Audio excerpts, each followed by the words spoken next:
हम ये जानना चाहते हैं कि प्राणी मात्र का कल्याण कैसे हो। हम ऐसा क्या काम करें, प्रातः काल उठ करके स्नान करें, क्या इससे हमारा कल्याण होगा? अच्छा, ये नहीं कह रहे कि केवल हमारा कल्याण हो, प्राणी मात्र का कल्याण कैसे हो, कहाँ क्या करना चाहिए। माता पिता की सेवा करें, तीर्थ जाए, मंदिर जाए, दान करें, ऐसे किस कार्य को करना चाहिए जिससे कि प्राणी मात्र का कल्याण हो सके। अब दूसरी बात पूछा कि महाराज जी ये बतलाइए कि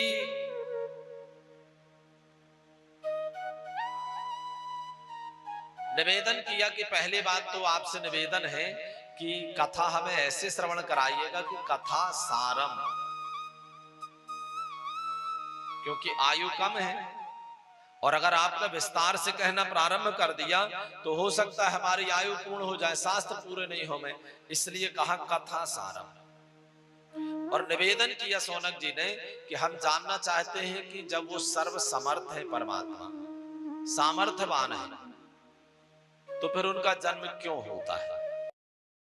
तो जी आप समझे, आपको प्यास लगी और प्यास लगते ही पानी अपने पास अपने आप आपके पास आ जाए और आपकी प्यास बुझ जाए, तो फिर आप उठ करके जाएंगे पानी पीने?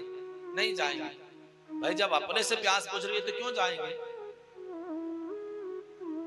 तो यहां पर सौनक जी ने पूछा कि जब भगवान के केवल संकल्प करने मात्र से सृष्टि की रचना हो जाती है, संकल्प करने मात्र से सृष्टि का पालन हो जाता है, संकल्प करने मात्र से सृष्टि का लय हो जाता है, तो प्रभु जी क्यों आते हैं, हम ये जानना चाहते हैं।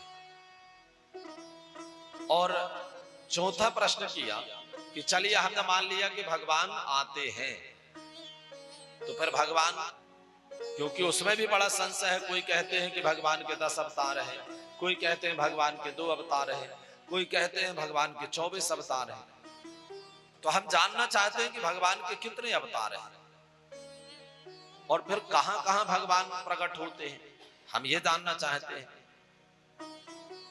और फिर पांचवा प्रश्न किया कि जीवन का परम लक्ष्य क्या है। और अंतिम प्रश्न किया कि चलिए हमने मान लिया कि भगवान आते हैं, भगवान कहते हैं ना, धर्म संस्थापनार्थाय संभवामि युगे युगे, भगवान आते हैं धर्म की स्थापना करने के लिए।